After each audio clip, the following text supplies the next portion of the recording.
आपण पाहत आहात सुपरफास्ट 24 तास न्यूज, बातम्यांचा खरा वेग।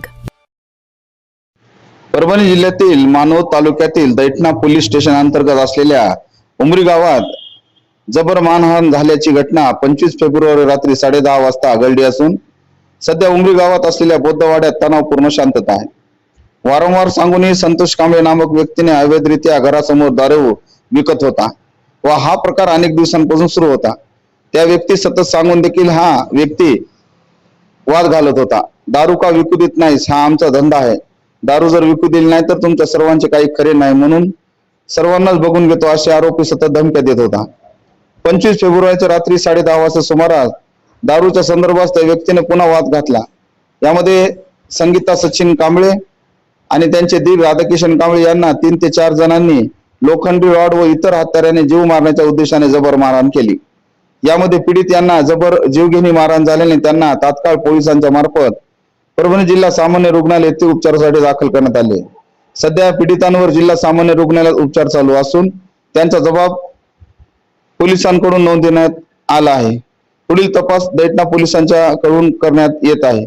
सध्या आरोपी फरार आहेत। दारू विकू न दिल्यामुळे जीव मारण्याच्या गंभीर प्रकार घडला असून पोलिसांनी याकडे गांभीर्याने लक्ष देण्याची गरज निर्माण झाली आहे।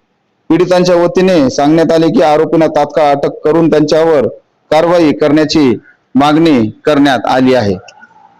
संगीता कुठं राहता? उमरी बरोबर, काय झालं? कशामुळे मारहाण केली? दारूमुळे भांडणं चालते ना। दारूमुळे म्हणजे काय?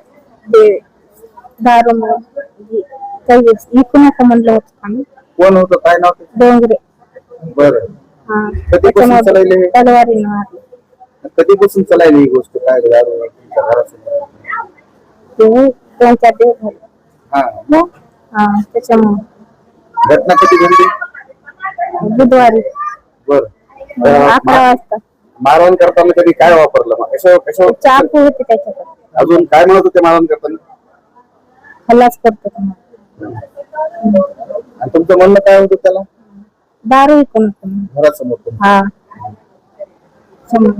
कुणा कुणाला मारलं? आमच्या दोघाला मारलं। कुणा कुणाला? काय नाव? भाया मोठा, हा, दादाराव। बरं, आता काय मागणी आहे तुमची? त्याला शिक्षा झाली पाहिजे। बरं, हा।